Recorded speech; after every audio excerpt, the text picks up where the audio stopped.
No verso 1, o salmista ele começa falando: eu elevo os meus olhos para os montes, de onde me virá o socorro? E voltando agora para aquela figura do peregrino que estava no meio da sua jornada a caminho de Jerusalém, eu fico imaginando ele ali no meio daquele vale, e ele olhava em volta e tudo que ele via era montanhas, e por algum momento ele não conseguia enxergar para onde ele estava indo.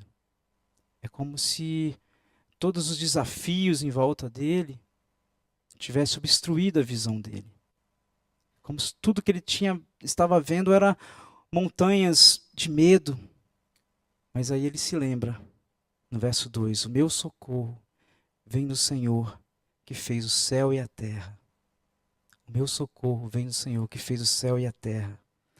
Aí como se ele estivesse lá no meio daquelas montanhas, ele avistasse lá a pontinha lá do templo de Jerusalém. Aí ele se lembra, é para lá que eu estou indo. Eu não estou indo para qualquer lugar. É para lá que eu tenho que olhar. O meu olhar tem que estar nele. Tem que estar nele. Eu não posso deixar que as montanhas à minha volta, os perigos à minha volta, obstruam a minha visão. É para lá que eu tenho que ir. E quantas vezes o nosso olhar, ele também está obstruído pelos nossos medos, pelas nossas fraquezas, pelas nossas angústias.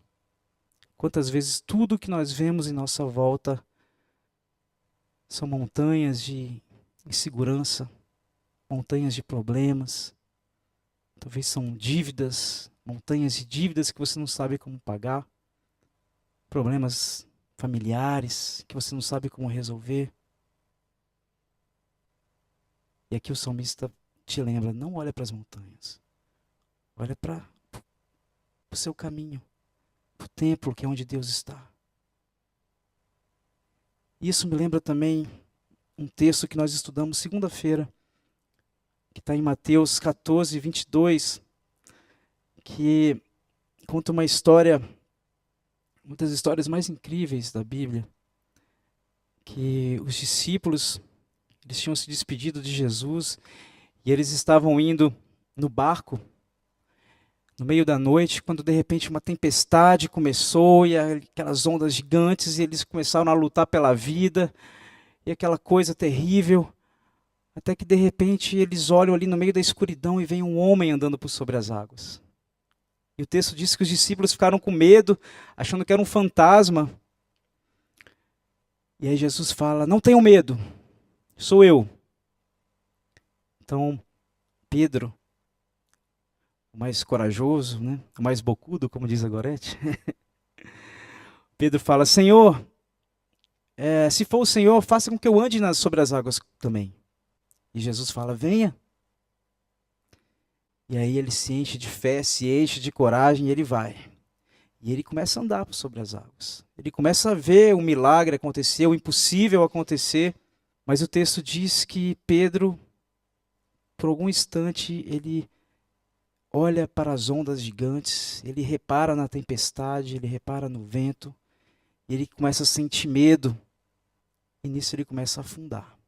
E quantas vezes nós também não somos assim?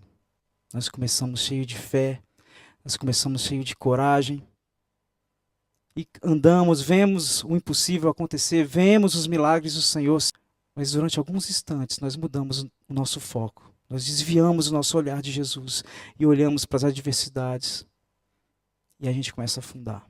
E aí Jesus vai lá, pega Pedro pelo braço, puxa ele para cima e olha, eu fico imaginando um olhar de misericórdia, com um coração cheio de misericórdia, olhando para Pedro e fala, meu filho, por que você desviou o seu olhar de mim?